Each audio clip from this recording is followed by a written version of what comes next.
খাল কেটে তো এখন আর কুমির আনা যাবে না, কারণ দাদারা তারা তো পানি দেবে না। তো খাল কেটে পানি যেটুকু দূরে রেখে, সারফেস ওয়াটার দূরে রেখে সেচে যদি কাজে লাগানো যায় তাহলে এটা ভালো হবে। সেই খলিলকে ইউনুসের প্রতিনিধি কিংবা আমেরিকার প্রতিনিধি অথবা আমেরিকা ইন্ডিয়ার সাথে কোঅর্ডিনেট করার জন্য প্রতিনিধি করে আবার এই সরকার, একটা নির্বাচিত সরকার খলিলকে কেন পররাষ্ট্রমন্ত্রী করলো? খোদ সরকারের মধ্যে থাকে সরকারের প্রধানমন্ত্রী, সরকারের উপরাষ্ট্রপতি, সরকারের অর্থমন্ত্রী, কার কথা বলবো? এরা ট্যাক্স দেয় না। হাসিনা তো শুধু একটা জিনিস বাকি রাখছিল আমলাদের দেওয়ার, সেটা হইল যে অবিবাহিত হইলে সরকারি খরচে বউও দেওয়া হবে অথবা স্বামীও। তোমার সরকারের 3 মাস পূর্ণ হলো, খুবই অল্প সময় এই 3 মাস সময়, কিন্তু 3 মাস সময়কে আপনি কিভাবে মূল্যায়ন করেন? আমি প্রথমে এই জাতীয় একটা সাক্ষাৎকারের বলেছিলাম যে 4 থেকে 6 মাস সময় যাওয়ার আগে একটা নির্বাচিত সরকার সম্বন্ধে কোনো কমেন্ট করা, মন্তব্য করা ঠিক না। কারণ রাজনৈতিক সরকার তো 5 বছর তো থাকবে। তো 5 বছরের মধ্যে 1 বছরের অর্ধেক সময় যাওয়ার আগেই কি আপনি হইয়াল্লা করলে হবে কিনা? অনেক পরে আসছে, একটু সেট হইতে হয়। তারপরেও যেটা আমরা মূল্যায়ন করি, বলি এই সরকার শুরুতে যে একটা দৃষ্টিতে পড়ার মতো কিছু ভালো কাজ লক্ষণ করেছে, সেগুলা যদি টিকে থাকে পরে আরও ভালো হবে। যেমন তারা বলেছে সরকারে আসার পরপরই শুল্কমুক্ত গাড়ি নেবে না, সরকারি প্লট নেবে না, আমলাতন্ত্রকে মোটামুটিভাবে সাহসের সহিত কাজ করতে দেবে। ডিসি সম্মেলনে বলছে কারো হুকুমে তাবেদার হবেন না। এগুলো যদি রিয়েলি মিন করে থাকে ভালো। শুল্কমুক্ত গাড়ি নেবে না, কিন্তু তারপরে আবার ওই জানাফার জাতীয় নাগরিক পার্টির কারা এমপি হিসেবে তার এলাকাতে অফিস চাইবে, সেটা যদি আবার মেনে নেয় তাহলে আপনি এক হাতে নিলেন না বললেন, আর এক হাতে নিয়ে নিলেন, ওটা যেন না হয়। কারণ সেটা আর একটা মেসাকার ডেকে আনবে। ওইখানে অফিস দিলে উপজেলা পরিষদে বসতে দেয়া বা এমপির অফিসের দরকার কি? আর আমাদের দেশে এখন এমপিতে যেসব কাজগুলো করে, এটা তো আসলে এমপিদের কাজ ছিল না। তাদের কাজ তো মোটামুটি গোটা 4 মধ্যে আইন করা মেইন, সংসদীয় কমিটির মধ্যে সেগুলো বিশ্লেষণ করার ব্যাপার আছে, ওই জাতীয় কাজগুলো ছিল। এখন তো একটা এমপি হওয়া মানে বাংলাদেশে মোটামুটি এরশাদের আমল থেকে এটাকে চালু করে যায়, মনে হয় যেন ওই এলাকার রাজা, জমিদার, কয়েক প্রজন্ম ওটাতে চলবে, সব কিছু তার মধ্যে নয়। তো ভালো কাজের মধ্যে এখন পর্যন্ত বিশেষ করে একটা ব্যক্তি যিনি প্রধানমন্ত্রী, তার নিজস্ব কিছু স্টাইল, সিম্পলিসিটি, এটা অনেকটা ফাদার লাইক যেটা হচ্ছে। অফিস করার জন্য বিরাট রকমের প্রোটোকল বহর, সেগুলো না নেওয়া, নিজে হেঁটে যাওয়া বা নিজে গাড়ি, এগুলো ভালো হিসেবে আমরা এখনও দেখছি। কিন্তু পরে যদি অন্যরকম হয় তখন মনে হবে এগুলো একটা শো করেছে, আই বসছিল আর কি। আমি এখন পর্যন্ত যেটা চলছে মোটামুটিভাবে আমি বলবো যে ইনশাল্লাহ ভালো। খারাপের দিকেও আছে কিছুটা, যেমন পটাপট নির্বাচন না দিয়ে মেয়রের পদগুলো স্থানীয় উপজেলা পরিষদ, জেলা পরিষদ, সেগুলোতে নিজেদের লোককে সিটি কর্পোরেশন দিয়ে দেয়া, এটা তো আবার সেই জেসা কাতেসা ছুটকিকা বেগুন হয়ে যাচ্ছে। এ তো তাহলে তফাৎ কি হইল? আলিবাজার একরকম হচ্ছে। তো রাজনৈতিক সরকার এগুলো করে কারণ তার ক্ষমতায় আসছে, তো দখলে রাখতে চায়। হয়তো এই টেকনিকে করলো যে এখন তাদেরকে সেখানে রেখে নিজের পজিশনগুলো ভালো করে নিল, পরে যখন ইলেকশন দেবে তখন এরাই ইলেক্টেড হয়ে আসবে, অথবা এদের মাধ্যমে যাকে দিয়ে তারা আসবে। তো এটা পছন্দনীয় কাজ হয় নাই। 2 নম্বরে একটা পছন্দনীয় কাজ আর একটা হয় নাই, খাল কাটা কর্মসূচি নিয়েছে ভালো। সেটা যদি, কারণ খাল কেটে তো এখন আর কুমির আনা যাবে না, কারণ উত্তর যারা বড় দেশ আছে দাদারা তারা তো পানি দিবে না। তো খাল কেটে পানি যেটুকু দূরে রেখে, সারফেস ওয়াটার দূরে রেখে সেচে যদি কাজে লাগানো যায় তাহলে এটা ভালো হবে। আর না হইলে এটা জিয়াউর রহমান করেছে, সেজন্য বাপের উত্তরে দিয়ে নিজে করবে, এটা কাজে না আসলে লাভ হবে না। কার্ড কিছু কার্ড খেলছেন। তো কার্ডগুলো ভোটের কমিটমেন্ট পূরণের জন্য সাথে সাথে বাস্তবায়ন, this is a good sign. Right or wrong, that will be evaluated after 2-3 years. এখন এটা ইমিডিয়েটলি নগদ লাভ দিয়ে কোনো ফাইনাল কমেন্ট করা যাবে না। কারণ কার্ড নিয়ে একটু সমালোচনাও থাকে যে এই যে কার্ড দিচ্ছে 2,500 টাকা করে টাকা দেবে, টোটাল 4 কোটি দেবে, টাকা কিভাবে আসবে, টাকা আনতে পারলে তো হইলো, আবার ঋণ করে ঘি খাওয়ার মতো দশা না হলে হয়, নাম্বার 1। নাম্বার 2, এই পরিমাণ কার্ডের মধ্যে কৃষি কার্ডটা ভালো, তাদেরকে দেবে, কারণ ওটা কৃষি নির্ভর দেশ, তাদের উৎপাদন না হলে আমাদের তো আবার খাদ্য সংকটের ঝামেলা হয়ে যাবে। আর এই কার্ড যেগুলা দুস্থদের দিচ্ছে, পরিবারদের দিচ্ছে, এটা আমি আরও এক জায়গায় বলেছিলাম, এটার দ্বারা প্রকারান্তের একটা পলিশড নির্ভরশীল গ্রুপ সৃষ্টি করা হচ্ছে কিনা। কারণ নাথিং শুড বি ফ্রি। এর আগে আমরা যে ঘর দিয়েছিল না হাসিনার আমলে, সেই ঘরটা নাকি এখন আবার বিক্রি টিক্রি শুরু হয়ে যাচ্ছে। প্রধানমন্ত্রীর একজন সহকারী উপদেষ্টা আমার সাথে একটা অনুষ্ঠান করেছেন, বিজন কান্তি সরকার, ও তিনি একটা পরিষ্কার হিসাব দিলেন যে এখানে কোনো দলীয় প্রভাব নাই, এগুলা ওয়েল অর্গানাইজড হচ্ছে। ভালো, যদি আবার লুটপাটের জন্য দলীয় মুখ সিনামুখের ডাল না হয় তাহলে এটা ভালো হবে, ফান্ডিং করতে পারলে কেমন। কিন্তু এটার মাধ্যমে সামনে যে স্থানীয় সরকার নির্বাচনগুলো হবে সেগুলোতে এই কার্ডটাকে পুঁজি করে কেউ বেনিফিট নিতে চাইবে কি না বা সেটাকে কাজে লাগাবে না, এগুলো সতর্ক থাকতে হবে। আমাদের দেশের একটা অপসংস্কৃতি আছে রাজনীতিতে, সবচেয়ে মারাত্মক খারাপ হলো আমরা বড় বেশি সমালোচনা করি। কেউ একটু ভালো করতে চাইলে সেটাকেও বাঁকা চোখে বেশি দেখতে চাই, একটু ধৈর্য কম। হ্যাঁ, বিরোধী দল তো সমালোচনা করবেই, কারণ ডাক্তার শফিকুর রহমান আগেই বলছিল না কার্ড এটা ভুয়া ভুয়া এরকম কথা বলছে না, তো এখন তো দিয়ে দিল যে এটা ভুয়া হয় নাই। তো সেই জন্য ভালো স্কিমগুলা নেয়া ভালো, বাস্তবায়নের সামর্থ্যটা তলিয়ে দেখা দরকার। আর কন্টিনিউয়াস মনিটরিং থাকতে হবে, ফিডব্যাক থাকতে হবে এটা হচ্ছে কি না। যে গৃহিণী ঠিকমতো মনিটরিং করতে পারে না, তার কাজে সাহায্যকারী সব কাজ ঠিকমতো করে না, নাম্বার 1। নাম্বার 2, যাকে কাজ দেবেন তার কাজের ত্রুটিটা যদি আপনি ধরতে চান ঠিকমতো করলো কি না, তাহলে আপনাকে একভাবে না একভাবে তার থেকে একটু বেশি জানতে হবে।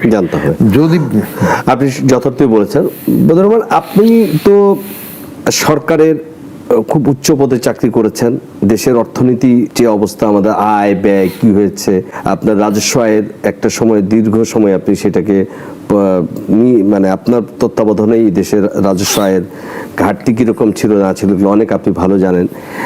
আমি ঠিক আজকের প্রেক্ষাপটে দাঁড়িয়ে, মানে 15 বছরের পরে ইন্টারিম সরকারের 18 মাস, তারপরে বর্তমানে সরকারের 3 মাস, মানে সবকিছু মিলে এখন আসলে কি মনে হচ্ছে আপনার অর্থনীতিতে আমরা কোথায় দাঁড়ালাম? এটা আমাদের রাজনীতিতেও একটা লিগ্যাসি আছে। এক সরকার চলে গেলে পরের সরকার বলে কিচ্ছু করে যায় নাই। এর আগে বাজাজ সরকারের আমলে বিএনপি, আর কি বাংলাতে বাজাজ বলি, বাংলাদেশ জাতীয়তাবাদী দল, বাজাজ সরকারের আমলে যখন বিদ্যুতের সব খাম্বা লাগাইলো, সেটা নিয়ে এখনকার প্রধানমন্ত্রী তো একটা ক্যারিকেচারের নামও দিল খাম্বা। সেই সময় আরও কিছু সমালোচনা ছিল না, খোয়াব, হাওয়া ভবন, হ্যাঁ, রাজপুত্র, এগুলো ছিল না। তো সেগুলো তো এখানকার যারা মনে রাখে তারা ভুলে নাই, এখন এগুলো বললে সরকার মনকষ্ট পেতে পারে। কিন্তু 17 বছর বাইরে থাকার পরে তার প্র্যাগমেটিক আইডিয়াসটা তো নিশ্চয়ই একটু বেটার হয়েছে। এখন I have a plan, Martin Luther কিংয়ের মতো আই হ্যাভ এ ড্রিমের অনুসরণে বলেছেন, ওনার প্ল্যানটা বাস্তবায়ন করতে পারলে অর্থনীতি ভালো হবে। কিন্তু আবার সেই হাওয়া ভবন, খোয়াব, তারপরে যাইয়া খাম্বার মতো হয়ে বিদ্যুতের ক্রাইসিস, সেগুলো যদি না যায় ভালো। এখন যেটা ভঙ্গুর, এখন যেটা অবস্থা, এটা তো এই সরকারের নিজের সৃষ্ট নয়, এটা তো লিগ্যাসি। একটা হইলো ইউনূসের ভায়োলেন্স সরকারের পরে তারা এইভাবে একটা আইন শৃঙ্খলাবিহীন প্রশাসনে আসা সরকার গঠন করেছে। ইউনূসের গভর্নমেন্টটা তো দেশটাকে অনেক পিছিয়ে দিয়েছে, এটা কোনো গভর্নমেন্টও ছিল না, এটা একটা ভায়োলেন্ট সরকার হয়েছে, তার ব্যক্তিগত কিছু এজেন্ডা পূরণের জন্য আসছে, এটা তাদেরকে মানতে হচ্ছে। কিন্তু কিছু সমালোচনা আছে, আমেরিকার সাথে বাণিজ্য চুক্তি, এটা লন্ডন বৈঠকে সে সময় স্থির হইল কি না, একটু সমালোচনা আছে। ওইটার সাথে খলিলের কতটুকু ভূমিকা কে পুশ করেছে, আবার সেই খলিলকে ইউনুসের প্রতিনিধি কিংবা আমেরিকার প্রতিনিধি অথবা আমেরিকা ইন্ডিয়ার সাথে কোঅর্ডিনেট করার জন্য প্রতিনিধি করে আবার এই সরকার, একটা নির্বাচিত সরকার খলিলকে কেন পররাষ্ট্রমন্ত্রী করলো, ঢাল মে কুছ কালা হয় কিনা সেগুলো আরও পরে বেরোবে, আমাদের তো সব কিছু বাইরে না। কিন্তু এখন পর্যন্ত সরকার যেটা বলছে যে সদিচ্ছা, জ্বালানি যেটা ক্রাইসিস ছিল এটাও গভর্নমেন্টের না, এটা বাইরের থেকে হয়েছে। Right. হরমুজ প্রণালী ব্যাপার, এর আগে আমরা এই জাতীয় আরও যখন আমাদের এই ইউক্রেন যুদ্ধ হইল সে সময় আমরা একটা ধাক্কা খেয়েছি, তার আগে যখন করোনা হইলো তখন আমরা তখন তো খেয়েছি। থাকে। আর ন্যাচারাল ক্যালামিটিস তো আমাদের লেগেই থাকে। আবার উত্তর পাশ থেকে বড় প্রতিবেশী যদি সমস্ত পানি হঠাৎ ছেড়ে দিয়ে এটা ডুবে যায়, আমরা এগুলো মোকাবিলা করতে পারি, আমাদের সাহস আছে, সেই সাহস করে আমরা আগাতে পারবো।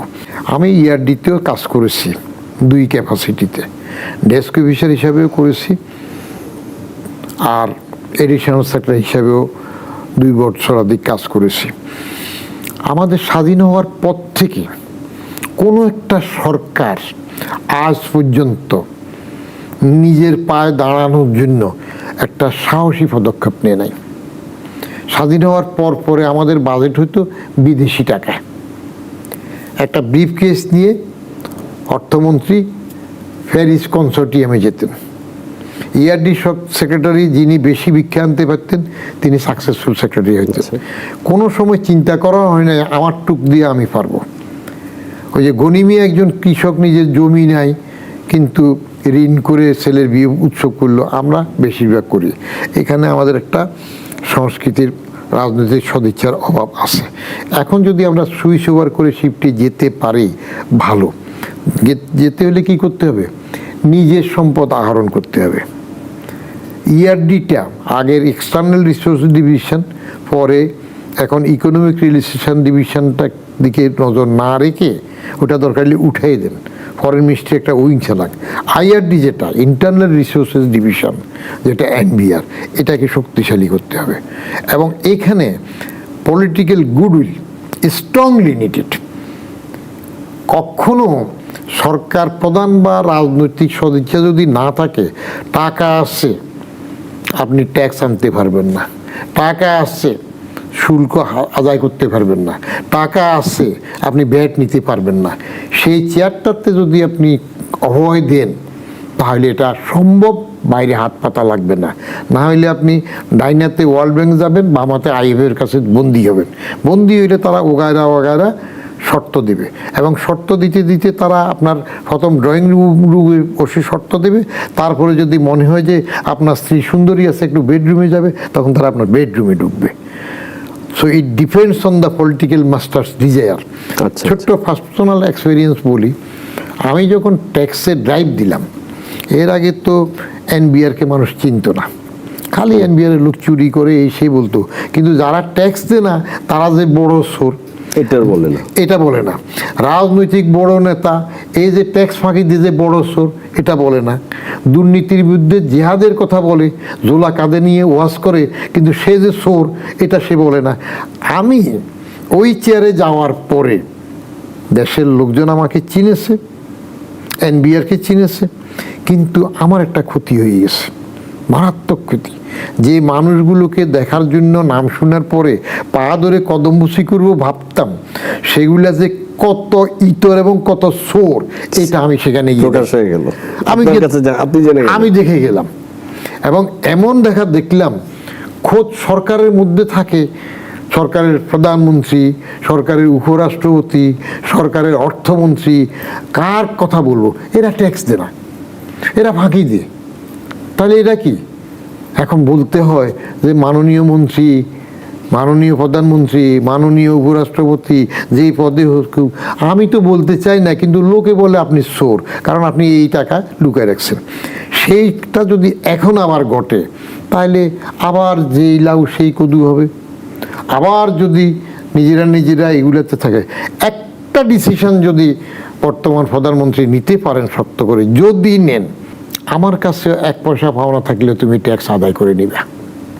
আমার লোক বলে তোমার লোক বলে কোনো কথা নাই। সরকার যে আইনটা করে দেবে যে নীতিটা করে দেবে সেই নীতি অনুযায়ী যার কাছে যা পাওনা আছে তা নিতে হবে। আমি যে নেওয়া শুরু করলাম, এবার আমার বদলি করে দিল। মির্জা আজিজ তো দেশে আছেন, ফখরুদ্দিন না হয় বিদেশ চলে গেছে, মাসুদউদ্দিন না হয় জেলে আছে, কেমন মইনও না হয় বিদেশ চলে গেছে। এটা কি আপনারা এখন খুঁজে বের করতে পারবেন যে বদিউর রহমানকে বদলি করলো কেন? আমি যদি আরও 15 মাস চাকরি আমার ছিল তো সেটা ছেড়ে চলে আসলাম কেন? যে যারা কথা দিল যে নিয়ম মাফিক কাজ করব, আদায় করব, তারা আমাকে বদলি করে দিতে, ওর হুয়ারে সালাম দিয়ে তো আমার আর কাজ করার দরকার নেই। That's why I left. না হলে কিন্তু আমি তাকে আরেক মাত্রা নিয়ে যেতাম। আমার সময় মাত্র 36,000 কোটি টাকা বাজেট ছিল, ইনিট করেছি, ইনকাম ট্যাক্স, কাস্টমস, ভ্যাট তিনটা মিলে। তো তখন তো 43,850 কোটি টাকা টার্গেট নিলাম, নেওয়ার পর তো 47,000 কোটি টাকা আসলো। এই যে টেক অফ পয়েন্ট শুরু হলো ছিল, এখন আপনার এই বছর বাজেটে তো আপনার 6,95,000 প্রায় 7 লাখ কোটি টাকা এনবিআর এর উপর আসবে। তা আসলে এই বছর আবার আগের অর্থ বছর যেটা এখন রানিং চলছে সেখানে প্রায় 1 লাখ কোটি টাকা ঘাটতি রয়েছে, ঘাটতি আছে। তো ঘাটতি কোথার থেকে আসবে? রেভিনিউ অফিসার যারা কালেকশনে যাবে তাদের কি পকেট থেকে আনবে, বাপের জায়গা বিক্রি করে আনবে? এটা তো আপনার লোকজন যার কাছে পাওনা তার থেকে নেবে। তো নিচে গেলে আপনি তাকে ভরসা দেবেন কি না? আমি এখনও চ্যালেঞ্জ দিই যে কেউ একজন বলুক না, কোর্টে তো এখন পর্যন্ত কোনো মামলাও করে না যে বদিউর রহমান জোর করে আমার থেকে বাড়তি টাকা নিল। আমার পাওনা আছে, আপনি দেন নাই, ভুলে গেছেন, বারবার প্রধানমন্ত্রী হয়েছেন, 12বার প্রধানমন্ত্রী অর্থমন্ত্রী হয়েছেন, আপনার মনে ছিল না, দিতে পারেন নাই, এখন আমি দোষী দিয়ে দিলেন। আপনি প্রধানমন্ত্রী হয়েছেন, দিতে পারেন নাই, বলছেন, আপনার লোকজন হিসাব ঠিক করে নেয়, এখন দোষী ধরা পড়ছেন, দিয়ে দিচ্ছেন। তো এটা যদি করা যায়, অভয় যদি দেওয়া যায়, আমার লোক তোমার লোক বলে যদি এনবিআর এর চেয়ারম্যান দাঁড় নেওয়া হয়, এবং যিনি চেয়ারম্যান হবেন এনবিআর এ তিনি যদি প্রত্যেক দিন শোয়ার সময় তসবিহ না পড়েন যে আল্লাহ আমার তো চাকরি শেষ হয়ে যাবে, এখন কন্ট্রাক্টের জন্য কারে তেল মারতে হবে, ঘুরবো, তাহলে হবে না। ডেইলি বেসিসে যদি চেয়ারম্যান কাজ করে, today is my last working day, so I live to do something better today. I may not leave tomorrow or I may not remain as chairman tomorrow. এইরকমভাবে যদি চেয়ারম্যান একজন শক্ত করে কাজ করে, সরকারের পলিটিক্যাল উইল যদি তাকে ভরসা দেয়, নিয়ম মাফিক সবাই থেকে যদি নেয়, তাহলে আপনার ওই ডাইনাতে ওয়ার্ল্ড ব্যাংক, বামাতে IMF এগুলোর কাছে, আর ওই দুইটার কাছে যদি আপনি মুরগি বাগা দিলেন, শিয়াল, দুই বড় শিয়ালের কাছে মুরগি বাগা দিবেন, তো আপনারা এমনি শেষ করে ফেলাবে। আপনার কি মনে হয় যে আসলে রাজনৈতিক সরকারের সময় যেটা নিয়ম হবে সেটারই প্রযোজ্য হবে, সেটা আমার লোক হোক তোমার লোক হোক, কাউকে চিনবে না, এই সদিচ্ছাটাকে আসলে রাজনৈতিক সরকারের দিক থেকে দেয়াটা কি আসলে তার পক্ষে খুব সহজ? সে তাকে তো তার দলের কথা চিন্তা করতে হয়, তার ব্যবসায়িক গ্রুপ থাকে, সেই দলে নানা শ্রেণী পেশার লোক থাকে, তাদের তো সুপারিশ যেতে হয়। এবং এখনকার আমাদের যে রাজস্ব বোর্ড যে চেয়ারম্যান যিনি এখন দায়িত্বে আছেন, কথাগুলো শুনতে ভালো লাগে, তিনি বেশ অনেকগুলো নতুন নতুন নিয়ম প্রযোজ্য করছেন। আপনার কাছে কি মনে হয়, মানে ভয় দেখালে কি জনগণ তার লুকায়িত টাকা থেকে বের করবে, নাকি আসলে কিভাবে এটা সম্ভব? কি আমাদের 18-20 কোটি মানুষ সংঘবদ্ধ হয়ে মানুষ যদি আবার এটা একটা প্রতিবাদে নেমে আসে, মানে আপনার কি মনে হয় সবচেয়ে সহজ ফর্মুলা কি? সহজ ফর্মুলা তো পাবেন না, কারণ আপনার পকেটে টাকা আছে, সেটা আমার পকেটে আনতে গেলে আপনি সাধারণভাবে দিতে চাইবেন না, কারণ মানুষের সৃষ্টিটাই তো করছে আল্লাহ ওইভাবে, মানুষ তো ফেরেশতা না। সূরা মুতাকাসসিরের মধ্যে আল্লাহ বলেই রেখেছে, আল্লাহকে মুতাকাসসির, প্রাচুর্যের প্রতিযোগিতায় তোমরা মহাচ্ছন্ন থাকবে। কতদিন? হাত্তা জুরতুল মাকাবির, কবরে না যাওয়া পর্যন্ত। তো এটা তো আল্লাহই বলে রাখছে যে প্রাচুর্যের প্রতিযোগিতায় মানুষ মহাচ্ছন্ন থাকবে কবরে না যাওয়া পর্যন্ত। তো আল্লাহ যেটা বলে রাখছেন, আল্লাহ তো সৃষ্টি এভাবে করছেন। তারপরে আবার আল্লাহ সতর্ক করে, হ্যাঁ, কাল্লা সাফা তালা মুন, এটা ঠিক না, এটা ঠিক না। আবার বলতেছে সুম্মা কাল্লা সাফা, এটা ঠিক না। এইগুলো হইল নৈতিকতার প্রশ্ন। আপনি নৈতিকতা ধর্মীয়ভাবে যদি মানেন, তাহলে তো দেশে পুলিশ লাগবে না, চোর থাকবে না, ডাকাত থাকবে না, কিন্তু সেটা তো মানবে না। আর রাজনীতিতে তো নৈতিকতা এমনিই থাকে না। যে 4টা জিনিসের মধ্যে নীতি নৈতিকতা কম থাকে, সেটা হইলো একটা war, love, business and politics, এই চারটাতে দেয়ার ইজ নো ইথিক্স। এখন পরের দুইটা বিজনেস অ্যান্ড পলিটিক্স দুইটা অ্যামালগামেট হয়ে গেছে। এই যে রাজনৈতিক সরকারকে বিজনেসে পুষতে হয়, পুষতে যান কেন? আপনি রাজনীতি যারা করে তাকে রাজনীতিতে দেন, যে মাঠে খাটে কষ্ট করে তাকে মন্ত্রী বানান, তাকে আপনি রাজনৈতিক সরকারে আসার পরে উপরে পদ পদবি, আপনি সব টাকার জন্য তাকে পুষতে হয় বলে সব বিজনেসম্যানরা রাজনীতিতে নিয়ে আসছেন। এখন রাজনীতিতে একটা ব্যবসা হয়ে গেছে। ওই জন্য এই যে 60% উপরে যে সংসদে সব টাকাওয়ালা আসতেছে কেন? রাজনীতিবিদদেরকে আগে বিজনেসম্যানরা ভোটের খাই খরচা দিতেন। ওই সময় হয়তো একটু ফেভার টেভার সামঞ্জস্য করতো, চলতো, ভালো একটা নিয়মে চলতেছিল। এখন ব্যবসায়ী বুঝে গেল যে আর রাজনীতিবিদরে আমার টাকা দিয়ে চাঁদা দিয়ে ছোট্ট বেনিফিট নেওয়ার দরকারটা কি? আমার টাকা দিয়ে আমি নিজে এমপি হব, পার্টিতে 10, 30, 50 কোটি টাকা চাঁদা দিয়ে একটা নমিনেশন নিয়ে নেব, হচ্ছে না? আমি সেখানে যাব, তাইলে এবার আমি সেখানে নিয়ম নীতি করার সময় আইন করা আমার স্বাভাবিক। এটা একটা মারাত্মক অধপতন হয়ে গেছে বাংলাদেশের রাজনীতির জন্য। বিজনেসম্যানকে বিজনেস করতে দেন, তাকে সুযোগ সুবিধা দেন, সেখানে ফ্যাসিলিটিস দেন, কাজ করুক, কর্মসংস্থান। কিন্তু বিজনেসম্যানকে রাজনীতিতে নিয়ে আসছেন, আর রাজনীতিবিদরা এখন ওই বিজনেসের মধ্যে শুরু করবে। এটা অ্যামালগেমেট হয়ে একটা ঝামেলা হয়ে গেছে। সহজপন্থা কি? সহজপন্থা যেটা আমরা রাজনীতি করি কেন? ক্ষমতার জন্য। সবাই তো ক্ষমতার জন্য করে। কোনো রাজনৈতিক সরকার কোনো সময় একবারও চিন্তা করে নাই যে আমি পরের 5 বছর পরে ক্ষমতায় আসি বা না আসি, আমি কিছু এই কাজগুলো করব। সে ভালো কাজগুলো করলে যে অটোমেটিক আবার ক্ষমতা আসবে, এটা মাথায় আসে না। একজনে শর্টকাট কিছু পলিসি চায়। যেমন এরশাদ কী করলো? এমপিদেরকে ঘুষ দিল, যে শুল্কমুক্ত গাড়ি, তার বাপের টাকা আর কি, রাষ্ট্রের টাকা। আরে এমপি হইল, সে তার মতো করে চলবে, অন্য দেশে চলতেছে না, তারা শুল্কমুক্ত গাড়ি দেবে। এই ঘুষ দিল, এখন বলতেছে এটা বাতিল করা হলো। এটা বাতিল আমিও করেছিলাম, আমি ফখরুদ্দিন আমলে বাতিল করেছিলাম, কিন্তু ফখরুদ্দিন সাহেব বললাম স্যার আমরা চলে যাওয়ার পরে তারা আবার নেবে। তো রাজনৈতিক দলগুলো যখন এইসব ফ্যাসিলিটি চুরি করতে চায়, অনৈতিক শক্তি নিতে চায়, তাহলে তো আপনার মানুষ বিশ্বাস করবে না। শেখ হাসিনা আমলাদেরকে ঘুষ দেওয়া শুরু করলো। আমি জয়েন্ট সেক্রেটারি থাকতে দরখাস্ত দিয়ে চাইলাম যে স্বল্প সফট লোন 4-5% সুদে আমাকে গাড়ি কেনার টাকা দাও, ফ্রি না, নাথিং শুড বি ফ্রি, 4% সুদে, তাহলে আমি সরকারি গাড়ি নেব না। তখন তো সংস্থাপন মন্ত্রণালয় যেটা জানো আমাকে কড়া চিঠি দিয়ে দিল, সম্ভব না।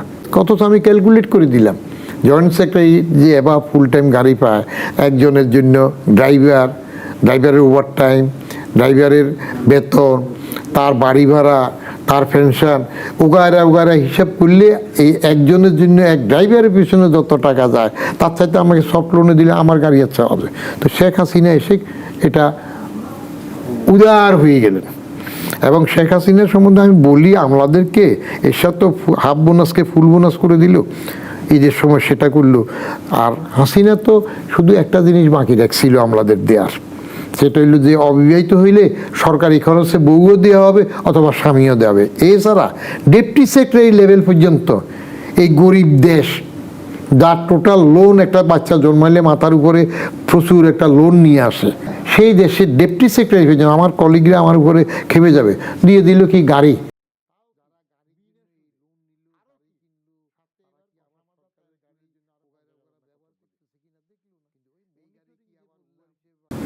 যারা গাড়ির জন্য এই লোন নিল, গাড়ি কিনলো, তারা কি আবার সরকারের গাড়ি ওগায়রা ব্যবহার করতেছে কিনা দেখলো না?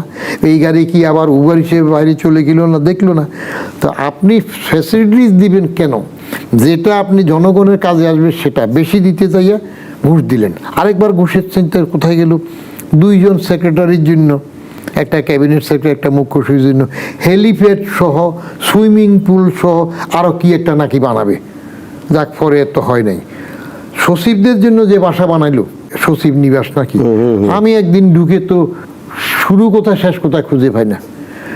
যত উপরের দিকে যায় তাদের তো বাচ্চা কাচ্চা থাকে কম, বেশিরভাগ বিদেশে চলে যাওয়া থাকে না, তো এত রুম থাকবে কে? এগুলো হইল ফুটানি, গরিবের জন্য ফাও ফুটানি। অস্ট্রিয়াটি মেনটেন করে শক্ত করে হাল ধরার জন্য একটা সরকার যদি চায়, টাকা আদায় করব, উপজেলা গ্রামীণ পর্যায়ে যেখানে ট্যাক্স পাওনা হয় নেব, অত্যাচার নয়। আপনি বললেন ভয় পাবে, ভয় পান কেন? আপনার ন্যায় নীতির মতো যেটুক ট্যাক্স ধরছে সেটা ধরতে গেলে আপনি ভয় পান কেন? তাহলে ফাঁসার করে দিবেন। তো ফাঁসার টাকা না পাইলে আপনি সরকার কিসের? আমরা রাজ পরিবারের সদস্যের ফাঁসারকৃত টাকা নিয়ে আসছে যে জানি না, ইতিহাস উঠেছে না। তারপরে যায় আপনি মনিটরিং করেন নাই বিজয় তো কি এক আওয়ামী লীগের এক মন্ত্রী, ভূমিমন্ত্রী ছিল, আমি ভালো জানতাম, চিটাগং চেম্বারের সভাপতি ছিল আমি যখন এনবিআর চেয়ারম্যান, সে সাইফুল নাকি, হ্যাঁ, তো বিদেশে তার কত বাড়ি, তাহলে এত করে ফেলছে আপনি টের পান নাই? আবার প্রধানমন্ত্রী যদি বলে তার পিয়নেরও 400 কোটি, শেখ হাসিনা বলছে না? তো তার মানে কি? আপনি সরকার হিসেবে চলে নাই, আর সে লুটপাট করতে। তো এখন রাজনৈতিক সরকার যদি লুটপাটে চলে, এরে ওইভাবে ঘুষ দিয়ে, ওরে এইভাবে ঘুষ দিয়ে পিয়নে 400 কোটির মালিক করে ফেলে, তাহলে তো না, এই আবার এরকম হবে। আবার আপনি IMF এর কাছে যাবেন, সে মাতব্বরি করবে, সে ড্রয়িং রুম থেকে আপনার বেডরুমে ঢুকবে। তার চাইতে এমন সময় হয়ে যাবে এগুলো লুটপাট করলে যে ঠিক আছে, দেশ তো আর নিজেরা চালাতে পারতেছে না, এরা কন্ট্রাক্ট দিয়ে দেওয়া আরেক দেশে দিয়ে দাও। আমি দেখি প্রায় সময় আপনি ইন্টারিম সরকারকে নিয়ে আপনি খুবই সমালোচনা করেন এবং খুব কঠিন ভাষায় কথা বলেন। আপনার কাছে একটু জানার আগ্রহ যে প্রফেসর ইউনূসের বিরুদ্ধে যে কর ফাঁকির মামলাটা হয়েছিল এবং আদালত কর্তৃক ধার্য দিতে বাধ্য বলা হয়েছিল, এনবিআর যে টাকাটা ধার্য করেছিল এবং আদালতে গিয়েও তিনি সেখানে মাপ পাননি, এবং পরবর্তীতে ইন্টারিম সরকার যখন শপথ নিলেন তারপরে আগে এবং পরে তার অনেকগুলো মামলা রাতারাতি শেষ হয়ে গেল। আপনার কি মনে হয় আসলে ওনার উপরে যে কর আরোপ করা হয়েছিল এবং ওনার বিরুদ্ধে যে কর না দেওয়ার অভিযোগ ছিল, এটা কি যথার্থ সঠিক ছিল নাকি রাজনৈতিক ছিল? একটা হইল ডকুমেন্টারি এভিডেন্স, ওনার কি করের মামলা সে কাগজপত্র তো আমি দেখিনি। আচ্ছা, এটার উপর আমি কলামও লিখেছি। জি, এর আগে উনি supreme court, high court supreme court করে হেরে কর দিয়েছেন না, তো সেটা আদালতের মাধ্যমে গেছে। এখন যদি বলেছে সে আদালতও ঠিক ছিল না, বায়াস ছিল, তাহলে তো আপনি কোথায় যাবেন? আমাদের বিচার ব্যবস্থা নিয়ে তো আস্থাহীনতা চরমে আছে। এত চরমে যে 21শে আগস্টের গ্রেনেড হামলা হইল না, কতজনের ফাঁসির আদেশ হইল না, তারপরে আবার আরেক বিচারকরা এসে কি করলো, কুল্লে খালাস। লোক যে মরে গেল কতগুলো, 24 জন না 26 জন, কারা মরলো, এগুলা কি মরছে? এটা কি আবার মিথ্যা নাকি? তো মরাটা তো মিথ্যা না, গ্রেনেড হামলা তো হইল। তাইলে এত বছর করে ফাঁসির আদেশ হইল, তারপরে এসে সব কুল্লে খালাস হয়ে গেল। তো ওই রকম যদি ইউনূসেরটাকে ওটাতে ফেলান যে আগে আদালত অন্যায় আদেশ দিছে, পরের আদালত সঠিক বলছে, খালাস, তাহলে তো আর কিছু করতে পারে না। কারণ এই দেশের বিচার ব্যবস্থা নিয়ে অনেকে মাঝে মাঝে বন্ধুবান্ধব বাগানে রাস্তা হাঁটি যে বলে যে আল্লাহ 2 জায়গায় না নিলে আমি বেসতে আছি। বাংলাদেশে ইজি লাইফ, অন্য দেশে চাই। এক জায়গায় হইলে যদি পুলিশের কাছে যদি না পড়তে পারে তাহলে বেসতে। কারণ আমি পুলিশে যে আজরাইলের চাইতেও বেশি পয়সায়। কারণ আমি একদিন গাড়ি ব্যাক করার সময় আমার গাড়ির সাথে এক পুলিশের নাকি মোটরসাইকেল দেখছে, এর গাড়ি পড়ে গেছে, কিচ্ছু হয়নি। আসে 10 জনে বলে যে আপনার কিচ্ছু হয় নাই, যে লাগেও নাই, ওটা থামা। তারপরেও তারা তো জোর করে আমার থেকে কিছু টাকা নিয়ে গেছে, আমি ডরে দিয়ে দিছি পরে যদি মারে। আরেকটা হলো বিচার, আদালতে যদি না যাইতে পারে তাহলে আপনি বেহেশতে থাকবেন। এই দেশে আমাদের কষ্ট হয়, যিনি সংবিধানের রক্ষক প্রধান বিচারপতি, তিনি তো চিফ মার্শাল অ্যাডমিনিস্ট্রেটর হয়েছেন। কেন হইলেন? হয় নাই, জানা নাই? প্রধান বিচারপতি চিফ মার্শাল অ্যাডমিনিস্ট্রেটর। প্রধান বিচারপতিরই এখন আপনি মামলা জামিন দিতেছেন, তারা অ্যারেস্ট করছেন। আরে প্রধান বিচারপতি অ্যারেস্ট হয় কেন? কারণটা কি? হয়তো দোষী, নাহলে নির্দোষে জোর করে করছেন। তাহলে দেশের অবস্থাটা কি এখন একটা উঠতেছে না? আরেক প্রধান বিচারপতির আপনি তাড়াই দিলেন অথবা ভেঙে গেল, দুইটার একটা, আবার আসিব ফিরি বলে আসে না। তো এই একটা ছোট্ট যদি দরকার হয়, এরপরে আপনার মব কালচারের মধ্যে ঢুকে যাবেন, ঢুকে যায় বিচারপতি বাইর করে দিবেন। তো তাহলে আপনি বিচার পাবেন কোথায়? আল্লাহর নিচে তো তার সেখানে তো আস্থা নাই। এখন ইউনূস সাহেবের করের বিষয়টা, ইউনূস সাহেব সম্বন্ধে আমি কড়া সমালোচনা করেছি, এখনও করি। তিনি ক্ষমতায় থাকতে আমি প্রথম বলছি, উনি কলমা পড়লেন তো 8 তারিখ, 5ই আগস্ট গণেশ উল্টাইল।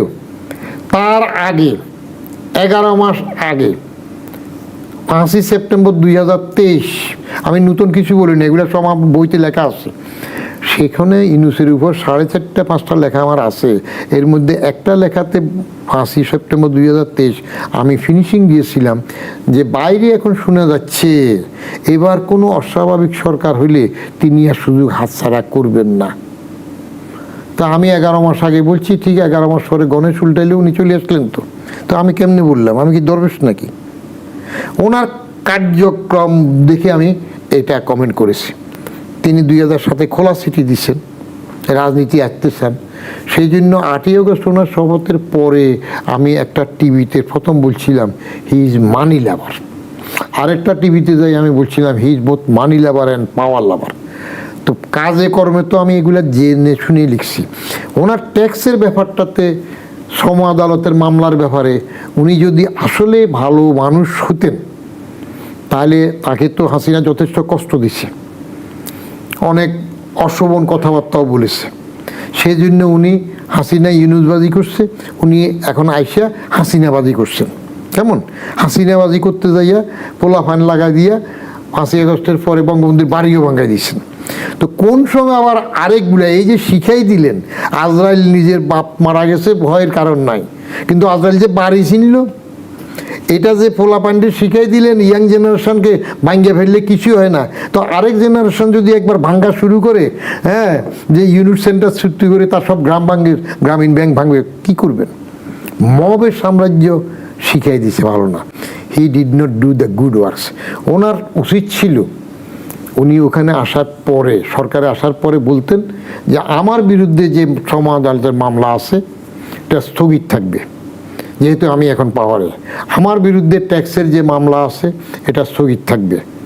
আমার গ্রামীণ নিয়ে অধ্যাদেশের যেসব ব্যাপার উনি শুধু করে নিলেন, এইগুলো এখন কিছু করবে না। আমি যে কদিন ক্ষমতা থাকবে এগুলা আগের মতো যেভাবে আছে স্থগিত থাকবে।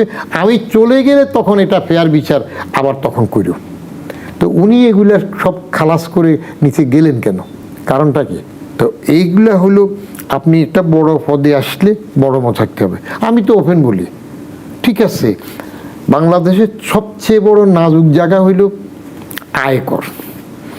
আপনি কাউকে কোথাও যদি ধরতে না পারেন, আয়কর নথিতে ছোটোখাটো ফাঁকর দিয়ে আপনি ধরতে পারেন। ওই এফিডেভিট আছে না, আমার জানা মতো সত্য, ওই যে সোনাবল্লী ব্যাংকের এক বাকি না কে ছিল না নেতা, হ্যাঁ মনে আছে? পরে তো জেলে থাকতে মারা গেল। তো আমাদের তিনুদ্দিনের সরকার যখন আসলো তখন হঠাৎ করে তারা দেশ একবারে ফাই পরিষ্কার করে ফেলার জন্য হুলস্থুল করলো না, করতে যাইয়া তারা এরকম অনেকে ট্যাক্সের মামলা করলো। আমার কাছে লিস্ট দিয়ে দিল, যে এইগুলোর বিরুদ্ধে সব মামলা করেন। আমি বললেন না, 2 দিনে যুগী বাতিরে অন্য করলে হবে না, আপনারা চলে যাবেন। এসব অর্ডিন্যান্স পরে যদি রেটিফাই না করে, এই যে বাজার যে এখন সংসদে গুমের আইন রেটিফাই করে না, এটা কই গেল? বলছে আরও রিফাইন করে আসবে। আর আরও রিফাইনটা পরেরটা পরে, আগে হাত আসুক না, আগে মা সাইদে। ওই বুড়ি সবসময় ভিক্ষার জন্য যায়, কিন্তু মডার্ন মহিলা ভিক্ষায় বিশ্বাস করে না, বুড়ি প্রত্যেক শুক্রবারে নক করে। পরে এই মডার্ন মহিলা বিরক্ত হয়ে একদিন বললো যে এই বুড়ির এক মুঠ ছাই দিয়ে দে। বুড়ি পাকা খেলোয়াড়, ভিক্ষা আদায় করবে, বলে যে দে রে মা দে, ছাই দিয়ে তোর হাত আসুক, ভিক্ষা তুই একদিন দিবি তো দিবি, হাত আসাতে হবে তো। এখন যদি আপনার রাজনৈতিক সরকার যেটা দায় আছে বলেন, ব্যবসায়ী কর্মী, কোন জায়গায় থাকবে দায়? শেখ সেলিম যখন স্বাস্থ্যমন্ত্রী ছিলেন, তার আগে তো সালাউদ্দিন ইউসুফ স্বাস্থ্যমন্ত্রী ছিলেন, তখন আমি হেলথ মিনিস্ট্রির ডেপুটি সেক্রেটারি। তো সালাউদ্দিন ইউসুফ তো সকালে একজনের বদলির অর্ডার দিতেন, মরে গেলে তো করতে হয়, সবাই বেসতে নেবে, বদলির অর্ডার দিলে তো বিকালে বলতো যে আচ্ছা ঠিক আছে এটা ক্যান্সেল করে দাও। তো তার পিএসটি এগুলো দিয়ে কী ব্যাপার, বলে যে পারপাস ইজ সার্ভড। ওই বদলি করে তারে দমকাইয়া যেটুক করার সেটা কাজ হয়ে গেছে, এখন বদলি ক্যান্সেল করে দাও। তো রিক্রুটমেন্টের সময় যেমন ছাত্রলীগের ফান্ডা গুন্ডারা তারা অনেকে ডাক্তারিতে, আমি ওই কমিটিতে ছিলাম, পারে নাই, আমি ফাইল দিলাম, আমার বিরুদ্ধে মন্ত্রীর কাছে নালিশ করলো, একটা টেন্ডার নিয়ে নালিশ করলো সালাউদ্দিন ইউসুফের কাছে। ওই ছাত্রলীগের পোলাপানিরা নিজেরা টেন্ডার করছে, অস্তিত্ব নাই। এবং প্রতিমন্ত্রী ডাক্তার আমানুল্লাহ আমারই আবার তদন্ত দিয়ে, আমি স্যার আমি তো নোট প্লেস করছি, মোহাম্মদ আলী সাহেব সেক্রেটারি, কাগজ অনুযায়ী যে জেনুইন পয়সা দিয়ে দিলাম। যে না, এটা কমপ্লেন হচ্ছে স্টেজ ম্যানেজড। তো স্টেজ তদন্ত করে দেখা গেল বোগাস নিয়ে যাবে। তখন তো এটা লুকানো আমার বিরুদ্ধে, আমাকে বসতে দেয় না যে ছাত্রলীগের সেলিব্রেট টেন্ডার দেওয়া হয় নাই। তার বিপরীতে আবার ডাক্তার নিয়োগের সময় শেখ সেলিম স্বাস্থ্যমন্ত্রী, তখন ওরা কমপ্লেনগুলো আমাদেরকে উনি বাদ দিয়ে দিচ্ছেন। সেলিম সাহেব ফাইল নিয়ে গেলেন, দেখলেন, পরে দেখে টেকে উনি বললেন যে হ্যাঁ, রাজনৈতিক সরকার ফিয়ন চাপরাশি দারোয়ান ওই জাতীয়গুলোর মধ্যে কিছু লোকজন তো মন্ত্রীর থাকে দিতে হয়, কিন্তু ডাক্তারের বেলা এটা দেওয়া যাবে না, মানুষ মারা। তাহলে সালাউদ্দিন ইউসুফের এক নীতি, শেখ সেলিম দুই আওয়ামী লীগের আরেক নীতি। উনি তখন আমার ফাইলে আমার প্রস্তাব অ্যাপ্রুভ করলেন। এখন যদি আপনি রাজনৈতিক সরকারের দায় থাকে বলে ওই যে এক ডাক্তার যে বলছিল না, প্রশ্ন হইলে সবগুলো তাদের হবে, চোখের ডাক্তার, হ্যাঁ, তো সেই যদি এখানেও আপনি পার্টি পুষবেন, পার্টি ফান্ড করেন, আপনার পার্টির লোক থেকে পার্টির লোককে পুষেন। এখন যদি আপনি পরীক্ষার মধ্যে সব পার্টির লোক দিয়ে দেন, ওই যে ইয়ের মতো, কয়েকটা প্রতিষ্ঠান যদি আপনি শক্ত না রাখেন, গুড গভর্নেন্স আসবে না। পাবলিক সার্ভিস কমিশন, সেখানে তদবির চলবে না, কঠিনভাবে শক্তভাবে রিক্রুটমেন্ট দিতে হবে।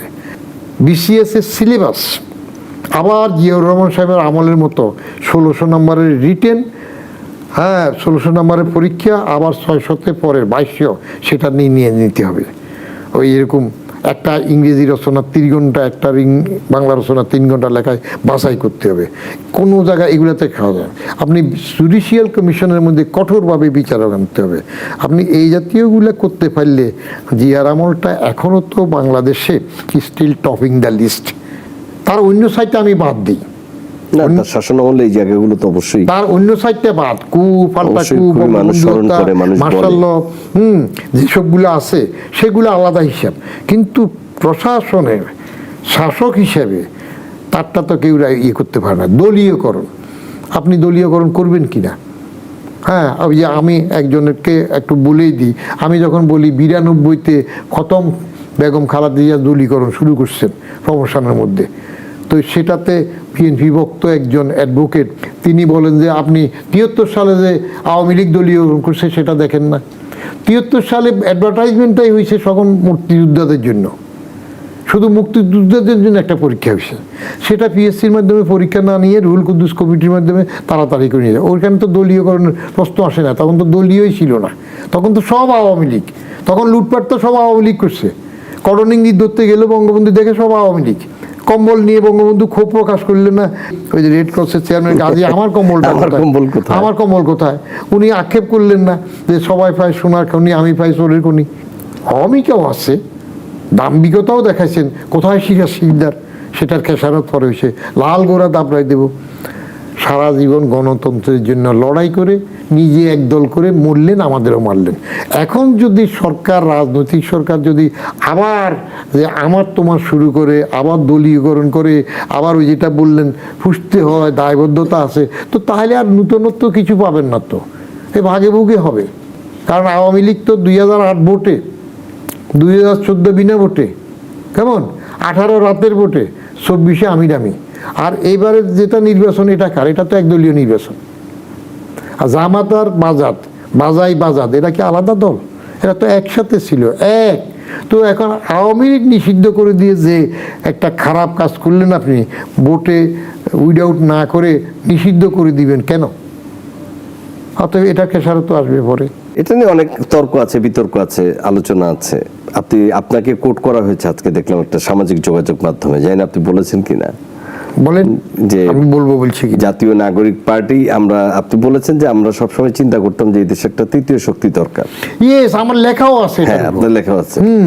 তারপর বলা হয়েছে যে আওয়ামী লীগ বিএনপি তো মানুষ দেখছে, এখন তো তৃতীয় শক্তি দরকার।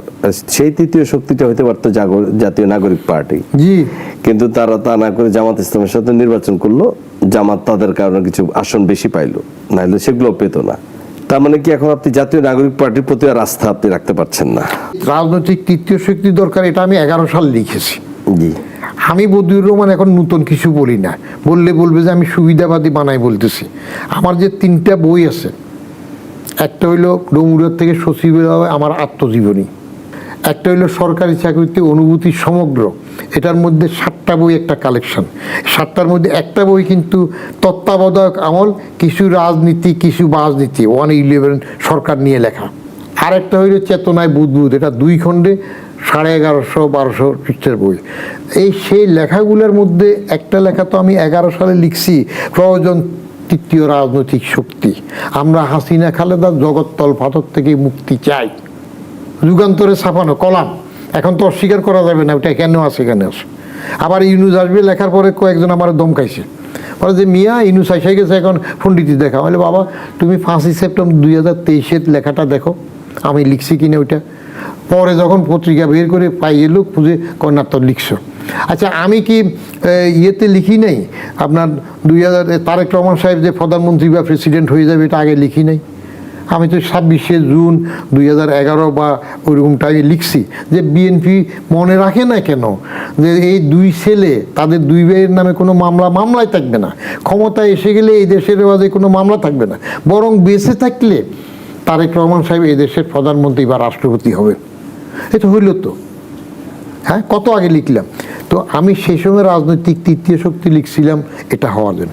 আপনি শুনলে বিশ্বাস করবেন, নাগরিক পার্টি যেদিন জন্ম নেয় 28শে ফেব্রুয়ারি, সেদিন তাদের 3টার মিটিং শুরু হইতে হইতে তো 3:20 3:30 আমি কিন্তু 2:30টার থেকে মানিক মিয়া এভিনিউতে ছিলাম। আচ্ছা কি বলে নূতনরা মাস্তানি ফাস্তানি যাই করুক যেটাই হোক কোটা আন্দোলন আসছে, আমি এবং শেষ হওয়ার পর্যন্তও ছিলাম। তা আমি ভাবছি তারা টকবগের তরুণ, কিন্তু পরে শোনা যায় এদের লোক যাই ওই কারণ ব্যবসায়ী এমপির বাসায় তার বউর কাছে টাকা চা ধরে নিয়ে আসে, আরেকজন এরে ধরে নিয়ে আসে, এগুলা করে ক্ষমতার মধ্যে আসার পরে এরকম। তখন আমি কমেন্ট করছিলাম কাঁচা 3টা জিনিস খারাপ, এটা চিরন্তন সত্য। একটা হলো কাঁচা টাকা। কাঁচা টাকা যদি ঠিকমতো কন্ট্রোল করে গাইডেড না হয় নষ্ট হবে। তো কাঁচা টাকার লোভ যদি টকবগে তরুণের মধ্যে ঢুকে এবং অল্প বয়সে আন্ডা বাচ্চা থাকা অবস্থায় রাজনীতি না করিয়া চিল্লাচিল্লি করিয়া যদি এমপি হয়ে যায়, উপদেষ্টা হয়ে যেতে পারে, তো এই লোভ সামলাবে কীভাবে? সিজন হওয়ার তো দেরি আছে। রাজনীতিতেও একটা কথা আছে, কবি রবার্ট ব্রাউনিংয়ের রাব্বা বেন এজরা কবিতার প্রথম লাইনটাই ছিল grow old along with me, the best is yet to be. আরও প্রবীণ হও, সর্বোত্তমটা আরও পরে। তাহলে এই এক কাঁচা খারাপ টাকা। কাঁচা বয়স খুবই মারাত্মক, গাইড করতে না পারলে ডিরেল হয়ে যাবে। কাঁচা তরকারি তাড়াতাড়ি না রানলে পৌঁছেই যায়। 3টা কাঁচা খারাপ, একটা কাঁচা ভালো। ওই রবীন্দ্রনাথের ওরে সবুজ ওরে অবুজ ওরে আমার কাঁচা, আদমরাদের ঘা মেরে তুই বাসা। ওইখানে কাঁচাটা হইল তারুণ্যের প্রতীক। বুড়া যেগুলা চলে না, ওল্ড হ্যাগার, আমাকে উঠে নিয়ে আয়, সেই কাঁচা তো এরা হবে ভাবছিলাম। না হলে সেদিন 28শে ফেব্রুয়ারি সারাদিন কেন থাকলাম? কেন সেই 11 সালে লিখলাম যে প্রয়োজন রাজনৈতিক তৃতীয় শক্তি, আমরা হাসিনা খালেদার জগদ্দল পাথর থেকে মুক্তি চাই। এখন কি মনে হয় কাচারা কেমন আছে, কি করলো? কাঁচারা তো এখন যেটা করে ফেলছে, জামাতের যে বুদ্ধি এটার সাথে তো এরা কুলে উঠে নাই। এদের কোনো দরকার ছিল এমপি হওয়ার এখন? না হলে কি হইতো? এগুলো তো বাচ্চা 30-এর নিচে বেশিরভাগ। আর 5 বছর যেত, 10 বছর যেত, দলটা সলিড হইতো। এবং যদি তারা সঠিক যে কথা বলে আসছে, বৈষম্যবিহীন বইলা যেভাবে আসছে সেভাবে থাকলে হয়তো আমার মতো লোক যাদের রাজনৈতিক বড় দলগুলো অফার দেওয়ার পরও যায় নাই, কয়েকটা দলে তো আমাকে জয়েন করার জন্য বলছে, আমি যাই নাই। 2 কারণে এই দেশের রাজনৈতিক দল 2টা যারা আছে বড় দল, এরা হলো পারিবারিক দল, এদের নিজের মধ্যে গণতন্ত্র নাই। তা আমি ভাবলাম এরা তো নিজেরা সুন্দর কথা বলতে, তাহলে হয়তো একসময় বেহুশ হয়ে আমিও তো জয়েন করতে পারতাম ওদের সাথে। কিন্তু তারা যে পর্যায়ে চলে আসছে, যেগুলাতে আসছে, তাতে তো দেখা যাক এখন কতটুকু করতে পারে পরে। কিন্তু শুরুটা দে হ্যাভ ব্লান্ডার দেমসেলস। এবং এইগুলোর জন্য আরও বড় দায়, তারা যদি মামলা করে বিচার চায় তাহলে ইউনুসের বিরুদ্ধে মামলা করতে হবে। কারণ প্রফেসর ইউনুস তাদের বৈরামখা হয়েছিল, আকবরের বৈরামখা ছিল না, নাবালক আকবর সিংহাসনে বসার পরে ইউনুস তাদেরকে প্রশ্রয় দিয়েছে, বলছে না ওরা একটা দল করতেই পারে। তার আগে ইউনুস তো আরও ডুবেছে, তারা ছাত্ররা আমার নিয়োগকর্তা, তো নিয়োগকর্তার বাইরে তো যেতে পারে নাই। এবং যে সংস্কৃতি ইউনিসেফ তৈরি করে দিয়েছেন, পোলাপান্ডি স্কুলে যাও কয় না, সচিবালয়ে যাইয়া বিনা পরীক্ষা পাশ করাই দিছে। এইটা যদি চলতে থাকে আপনি শুনলে তাজ্জব হবে। আমি পেসিস্ট বলে যারা, তাদের 4-5 জনকে ক্লোজলি বসে বলছে না প্যাসেজের বানানটা লেখো, একজনও পারে নাই। সোজা বানান করছে FACIST, হয়তো হয়ে গেছে। অ্যাডভান্স লার্নার ডিকশনারি দিলাম, দেশি ডিকশনারি প্যাসেজ বাইর করতে পারে না, কারণ FACIST দিয়ে তো প্যাসেজ বাইরও না। আর এখন শুনলে তাজ্জব হবেন, তারেক রহমান স্তুতিতে আবার যাবে, ইউনূস সাহেব তো তারা যে সম্বর্ধনা দিলেন সেটার জন্য তারা এখন প্রটোকল দেবে, তারা আপোষে আছে, ওইগুলো অনেক কিছু আছে, পরে বাইর হবে। আমি যখন বলি তখন বলে যে এটা আওয়ামীও না, হাসিনা পালাইলেও কই, আপনি সেটা কমিশন করেন, বাইর করেন। হাসিনারে হেলিকপ্টারে করে এইভাবে কোন যোগাযোগের মাধ্যমে কীভাবে গেল, তো পালাইছে কোথায়? হাসিনা তো বলছে হাসিনা পালায় না, তো পালাইছে নাকি? এর ইন্ডিয়া কে পাঠাইলো, কেমনি গেল? সেগুলা এখন কি বেরোবে, অনেক সময় লাগবে, আরো পরে সময়। তারেক সাহেবের নাম ইংরেজিতে বানান করতে পারে নাই, তারেক রহমানের সম্বন্ধে স্লোগান দিতে শেষ, কারণ TRAQ লিখে দিছে। কিছু বানান থাকে না, নিজের বাল করে না দেখলে হয় না। আমি জীবনে প্রথম আপনার আলী জাকেরের নামের বানান করতে যাইয়া ধরা খাইছিলাম। ওনার আলী হইল ALY, ALY। তো এই জাতীয় অনেকের নামের প্রপার নাউনের নামের বানান টানান পড়তে হবে। আমার বইগুলো মেইনলি 3 শ্রেণীর জন্য। এক, আমার জুনিয়র কলিগ যারা প্রশাসনে আসবে, সিভিল সার্ভিসে থাকবে, তারা যদি পড়ে, আমলারা তো লিখে কম, পড়ে আরও কম, ফুসফাস করে চলে যায়। সেই জন্য আমি প্রস্তাব করছিলাম গত এক শোতে যে শুধু BCS এর রিক্রুটমেন্টের সময় ঢুকলে হবে না, DSAও পরীক্ষা চালু করেন PSCর মাধ্যমে, জয়েন্ট সেক্রেটারিও করেন, তাহলে আর দলীয় মনা, আলিমনা, বাজাদ মনা, জামাত মনা এসবের দরকার হবে না, রিক্রুটমেন্টে যে টিকে আসে। এখন সবাই তো খেপে যায় এটা বললে। তো এখন আপনার পড়তে হবে, না পড়লে হবে না। রাজনীতি করলেও পড়তে হবে। আমাদের এখানে একটা সমস্যা হইল, আমাদের রাজনীতিবিদরা অন্য দেশের রাজনীতিবিদদের মতো লেখাপড়ার বেশি আগ্রহী হয় না, কোনো মতে ভোট ফাইলিয়ে চলে। এই জন্য আমরা পাশের দেশের রাজনীতিবিদ অনেক সময় যতটুকু সিজন নয়, বোধ ব্যুরোক্রেসি অ্যান্ড বোধ পলিটিক্স বুঝে, আমাদের এখানে সেটা হয় না। সংসদে বেশিরভাগ সময় যেটা হয় আপনার জয়যুক্ত হয়েছে সেগুলো হতে। আপনি ব্রেক থ্রো করতে চাইলে তারেক সাহেবের জন্য সুযোগ আছে, যদি করতে চান ভালো সাকসেসফুল হবেন, আর না হলে যদি আবার গড্ডা লিগে চলে যান তাহলে তো করা একই হবে। বিএনপি একটা বৃহৎ রাজনৈতিক দল, ক্ষমতায়ও তারা আছে, তারপরের অবস্থানে আমরা দেখছি জামাত ইসলামী আছে, NCP আছে, জাতীয় পার্টির অবস্থা তো এখন মানে একবারে কাগজে কলমে আছে। আমরা দেখছি আওয়ামী লীগ নিয়ে অনেকের অনেক ধরনের প্রেডিকশন আছে যে আওয়ামী লীগ কি আসলে বাংলাদেশের রাজনীতিতে ফিরবে কিনা, আর বাংলাদেশের রাজনীতিতে ফিরলে এই আওয়ামী লীগ ফিরতে পারবে কিনা, এবং শেখ হাসিনার আসলে শেষ পর্যন্ত তার, যদি আমরা সামাজিক যোগাযোগ মাধ্যমে দেখি, একসময় তিনি বলতেন চট করে চলে আসবো, তারপর তিনি আবার বললেন এবছরে আসবো, নানা রকম কথা বলেন, তার নেতারাও দেশের বাইরে থেকে অনেক কথা বলে। আসলে প্রেক্ষাপটটা কি মনে হয়? আমাদের দেশের রাজনীতিতে শেখ হাসিনা বাকশাল হওয়ার পরে কি শেখ হাসিনা দুঃখ করতো না যে আওয়ামী লীগের এত লোক, বঙ্গবন্ধু হত্যার পর একটা লোকও বেরোলো না, কেউ আসলো না? তো আমি আমার লেখাতে মন্তব্য করতাম যে শেখ হাসিনা নিজেরও যদি অবস্থা হয়, আওয়ামী লীগের কেউ বেরোবে না। তার কারণ দলটার শ্রেণী চরিত্রের মধ্যে নিজের সম্পদ রক্ষার জন্য সবাই ব্যস্ত ছিল। এত ব্যস্ত থাকে যে ব্যস্ততার কারণে ওবায়দুল কাদের ঠাট্টা করে বলতো, ছাত্রলীগের এই কিছু ছেলেই তো এদেরকে সাইজ করার জন্য যথেষ্ট হবে।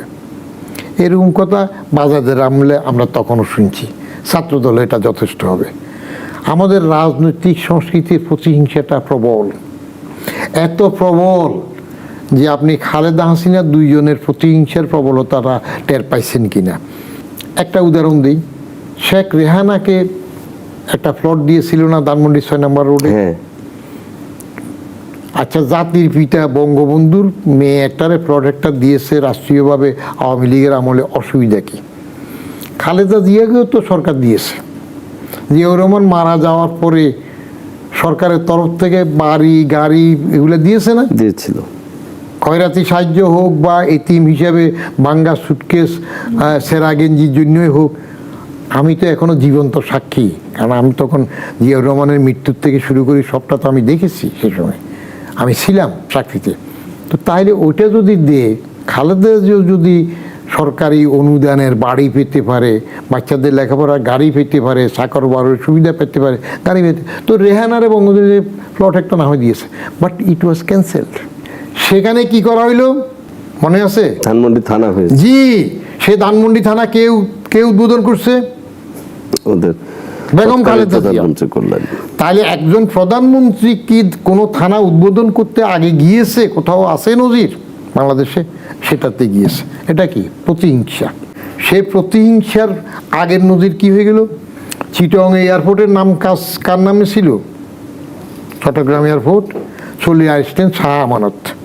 আচ্ছা, জিয়ার নামে আন্তর্জাতিকভাবে স্বীকৃত এয়ারপোর্ট, এটাতে আবার আপনি ফির দরবেশের ঘাড়ে চাপাই দিতেছেন কেন? প্রতিহিংসা। আমি বলি মির্জাফর নামে একটা রাস্তা থাকলে সেটাও থাকবে, ইতিহাস মির্জাফর হিসেবে থাকুক, মির্জাফর বিশেষণ হয়েছে থাকুক। আপনি জিয়ার নামের এয়ারপোর্ট বদলাই ফেলাবেন। এখন তো তারেক সাহেব তো নিশ্চয়ই ডরে ভয় ফিরে মনে কষ্ট পাইব, মুসলমান খেপে যাইব, সেই জন্য এটা বদলাই আনতেও পারবেন না হয়তো। নাহলে এই দুইটাই বদলাই দেওয়া দরকার। শাহ আমানত বাদ দিয়া পীর দরবেশে এত কষ্ট দেওয়ার দরকার নাই। হ্যাঁ, ওই আগে যার নামে ছিল সেটা থাকুক, এটা জিয়ার নামে চলে আসুক। এটার প্রতিহিংসা কোথায় গেল? 165 কাঠার বাড়ি ক্যান্টনমেন্টের, ওটা এমনি আমি ব্যক্তিগতভাবে ওটা দরকার ছিল না, বাড়াবাড়ি হয়েছে। একটা তো সরকার দিয়েছি। সরকার ক্ষমতা থাকা অবস্থা যদি কেউ মরে ভালো সম্মান পায়। জিয়াউর রহমান সাহেব মরলেন, বিএনপি সরকার আউস্ট হয় নাই, সেই জন্য ওনার কবর ঠিক হইল কোথায়? চন্দ্রিমাতে। কিভাবে নজিব করা হইল? যে স্পিকার যে চেয়ারে উত্তরমুখী বসবে, এই চেয়ার থেকে সোজা করে জিয়া সাহেবের কবর হবে। মাইফা দেখেন গা, I know the history. Ziaur Rahman সাহেব কবর থেকে তাকাইয়া স্পিকারকে ধমকাইতে পারবে দরকার হইলে, এক করে স্ট্রেট প্যারালে করেছে, যেহেতু ক্ষমতায় ছিল। আবার শেখ হাসিনা কি করলো? এই কবর উঠাই নিয়ে যাবে। লুই ক্যানের কত কিছু আনলো, কত টাকা খরচ করলো, দমক টমক দিল, পরে যেভাবে হোক পারে নাই। তো আল্লাহ যদি ফেভার করে, এখন সেখানে আবার বেগম জিয়ারও মাজার হইল। আর কপালে না থাকলে বঙ্গবন্ধু ঢাকাতে কবরে হয় না, চলে গেছে। 570 সাবান দিয়ে গোসল করাইছে, রেড ক্রসে কাপড়। এই রাজনীতিতে ফিরিয়ে আসবে কি না, এটা আগে 21 বছর পরে আসছে। শেখ হাসিনা আইনা হুঁশারাই ফেলাইছে। ওই যে 8 বললাম না ভোটে, 14 বিনা ভোটে, 18 রাতের ভোটে, 24 আমি তুমি। এখন আবার আসতে 21 বছর লাগবে, বা বাইরের কোন সহায়তা হবে? আমাদের শেখ হাসিনা নিজে তো বলছে যে বাইরের আমেরিকা বড় শক্তি চাইলে আমাদের সরকার পরিবর্তন করতে পারে। গণ অভ্যুত্থান যেটা 24-এর হইলো, এটাতে কি বড় মুরব্বীদের কারো হাত ছিল না? অবশ্যই ছিল। ফিটার হার্সদের কি কোনো অবদান ছিল না? অবশ্যই ছিল। আবার গরম হয়ে গেল, 6 তারিখ দেখছিল, 5 তারিখে কেন চলে আসলো? অতএব এটা নির্ভর করবে অন্যেরা বাংলাদেশ নিয়ে কিভাবে খেলবে, প্রতিবেশী বড় শক্তি কিভাবে খেলবে। তারেক সাহেব কিছু কার্ড খেলতেছেন, কিন্তু তাসেরও তো কার্ড আছে। ইস্কাপনের টাকাকে কিভাবে খেলবে? আমার ছোট দেশের, গরিবের দেশের রাজনীতি নিজে একা পারে না, ওই উন্নতি হয় না। আই হ্যাভ এ ড্রিম বলে মার্টিন লুথার কিং কিন্তু জীবিত থাকতে পারেন নাই অনেক সময়। কিছু জিনিস আছে রয়ে সয়ে ধীরস্থিরভাবে চলতে হবে। গরিবের গোড়া রোগ হয়ে গেলে, উতাল পাতাল হয়ে গেলে যেটা হয় না, যেমন আমেরিকার সাথে বাণিজ্য চুক্তি বেদরকারি, দরকার ছিল না। সংশোধন করবেন, যাই করবেন, দরকার ছিল না। গরিবের মতো থেকে রয়ে সয়ে উঠতে পারলে ভালো আর কি। আর কিছু জিনিস আছে, আপনি ঘরের বউ তালাক দিয়ে দিতে পারবেন, স্বামী তালাক দিতে পারবেন, প্রতিবেশী কি বদলাইতে পারবেন? তো প্রতিবেশী যদি আবার বড় হয়, আবার উজানের হয়, বেশি শক্তিশালী হয়, হ্যাঁ, তখন যাইয়া আপনি ফিন্ডিতে কনফেডারেশন করেন, সেখানে নূতন দোস্তালি করেন, কাজ তো হয় না। কিছু জিনিস বেশি বাড়াবাড়ি করতে নাই। আপনি বঙ্গবন্ধুকে অস্বীকার করে এখানে রাজনীতি করবেন, 71 কই যাবে? যেগুলো এখন কয় 71 কিছু না, বঙ্গবন্ধু কিছু না, ও তো জন্মই হয় নাই। আমরা তো সে সময় ডাইরেক্ট হিটেছিলাম, আন্দোলনে গেছি, দেখছি। ইতিহাসকে অস্বীকার করাটাই একটা বড় খারাপ হয়ে যায়। আর বাজার একটা বড় খারাপ কাজ করেছে, আওয়ামী লীগ নিষিদ্ধ করাটা তাদের ঠিক হয় নাই। রাজনৈতিক দলকে ভোটের মাধ্যমে এইবার ভোটে আওয়ামী লীগ আসতে দিলে আর একটা মজা হইতো, দেখা গেলো তো 10টা সিটও পাইতো না, কেউ ডরে প্রার্থী হইতো না। তাহলে রাজনৈতিকভাবে এটা আলিটা আবার মুলি হয়ে যেত। মানে আপনি বলছেন যে জনগণ দ্বারাই তারা প্রত্যাশিত। হ্যাঁ, ওটা হয়ে যায়, আলিটা কি মুলি হয়ে যাক। মুলি বুঝেন তো, মুসলিম লীগ কত দল আমরা এখানে মরে গেছে না। বিএনপি এখন পপুলার দল, ওভারওয়েলমিং মেজরিটিতে আসছে, there is no denying the fact. স্থানীয় সরকার যেটা হবে এগুলোতে এরা কিছু তো নিজেরা আগে এখন দল করছে, বাকিগুলো তারা আসবে, ওভারওয়েলমিং মেজরিটি আসবে। গ্রামগঞ্জে তো জানাফাড়া কেউ চিনে না। জানাফাটা কি? জাপা, মাঝখান দিয়ে না ঢুকেছে, জাতীয় পার্টি জাপা না, জাপা জাতীয় পার্টি, মাঝখান দিয়ে এরা না ঢুকাইছে জানাফা। গ্রামে গঞ্জে এদের কোনো ভিত নেই। আর জামাতের যেটা বলতেছেন গ্রামে গঞ্জে বাইরে, জামাতকে ওই সময়ের 71 জীবিত মানুষ থেকে শুরু করে যারা কিছু ইতিহাস পড়ছে পরেরও, তারা তো চিনে। এরা বুদ্ধি করে যখন যেখানে দরকার সেখানে চলে যাবে। আবার অন্য দলগুলো জাতীয় জামাতকে যখন সুবিধা নেয়, এবং জামাতকে অনেকে কাজে লাগাইতে চায়, আগে জামাতও কাজে গিয়েছে, লেগেছে। আমরা আগের ইতিহাস, এগুলা ইতিহাস তো একটাই থাকে।